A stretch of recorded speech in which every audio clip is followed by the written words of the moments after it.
It is a mission that saw 10 Ugandan ministers accompany the first Deputy Prime Minister and Minister for East African Community Affairs, Rebecca Kadaga, to Kinshasa. They were here to find avenues of strengthening bilateral relations between the two countries. One of the issues that came up for discussion was the removal of visa entry fees.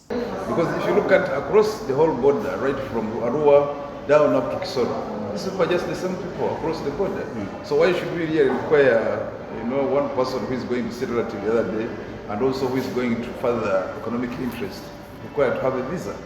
We really have agreed that we're going to waive that. This is not all.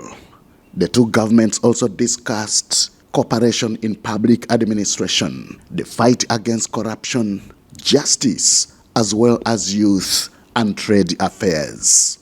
On justice, for example, Uganda's line minister, Norbert Mao, was present to advance the country's expectations. We have got an interest as the Ministry of Justice and Constitutional Affairs to ensure that Ugandans who are rotting in Congolese jails on flimsy charges are set free.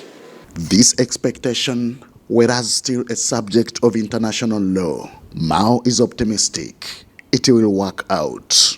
Recently, I just signed an instrument extending the application of the law regarding exchange of prisoners to apply to Turkey. So Ugandans who are in Turkey will now come and serve their sentences in Uganda. We can do the same for DR Congo. Similar anticipation and hope is shared by other ministers who were part of the delegation.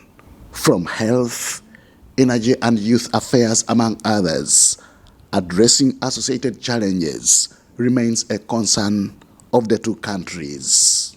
What East Africa has decided to do is to develop the philosophy of their power pool for the East African community. That is, where there is excess power supply, can also be given to the next. How do we manage cross-border diseases? How are we going to manage and control cross-border diseases? How are we going to strengthen our lab at the border, whereby both countries must engage each other to ensure that we control the diseases? These are our brothers and sisters, and there are some things that we have in common. How can we work together so that we can